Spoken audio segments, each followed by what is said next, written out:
Condition మొత్తం ఇలా ఉంది, బయట నుంచి అండ్ లోపల నుంచి. సో ఫస్ట్ ఆఫ్ ఆల్ ఏం చేద్దామంటే ఈ ప్యాడ్స్ ఉన్నాయి కదా, ఇన్నర్ ప్యాడ్స్, ఇవన్నీ తీసేయాలి. ఈ ఇన్నర్ ప్యాడ్స్ని మనము వాష్ చేయాలి. వాష్ చేయడానికి ఒకటి లిక్విడ్ డిటర్జెంట్ అండ్ కండిషనర్, కొంచెం గోరువెచ్చని వాటర్.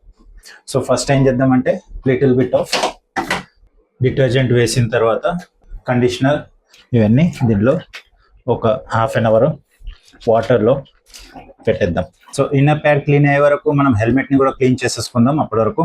సో దానికోసం నేను టీరామ్ క్యాలియాడ్ది ఆల్ ఇన్ వన్ క్లీనర్ని యూజ్ చేస్తాను. సో బాగా షేక్ చేసిన తర్వాత inside of the helmet and outside of the హెల్మెట్ని దీన్ని మొత్తం స్ప్రే చేస్తా.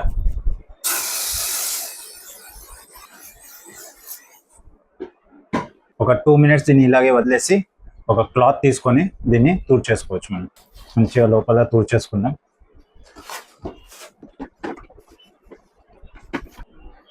మంచి స్మెల్ కూడా వస్తుంది ఇప్పుడు. So this is done. So I will keep it here. ఎండ వచ్చిందంటే కొద్దిసేపు మంచిగా ఆరిపోతుంది. సో మనం ఇప్పుడు ఇన్నర్ ప్యాడ్స్ తీసుకొని ఒక చిన్న బ్రష్ తీసుకొని జస్ట్ ప్యాడ్స్ పైన ఏదైతే ఫంగస్ ఉండేనో ఆ ఫంగస్ని కొంచెం రబ్ చేద్దాం. సో దట్ బయట నుంచి ఏదైనా ఉంటే అది వెళ్ళిపోతుంది. సో ప్యాడ్స్ కూడా కంప్లీట్లీ డ్రై అవ్వడానికి నేను ఎండలో పెట్టేశాను. సో ఆఫ్టర్ మొత్తం డ్రై అయిపోయిన తర్వాత ప్యాడ్స్ మళ్ళీ దీనికి అటాచ్ చేసేద్దాం లోపలికి. So done.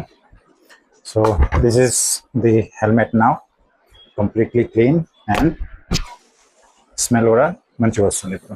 సో ఇప్పుడు ఈ హెల్మెట్ యూజ్ చేయడానికి రెడీ అయింది. But highly recommended to use the Balaklava ఇలాంటి హెల్మెట్ యూజ్ చేయాలంటే. అండ్ ఇన్ కేస్ ఏమైనా ఇరిటేషన్ వచ్చింది హెడ్లో, హెయిర్స్లో, సో అలాంటప్పుడు ఖచ్చితంగా నేను చెప్తాను హెల్మెట్ మాత్రం యూజ్ చేయకండి అండ్ కొత్త హెల్మెట్ తీసుకోండి.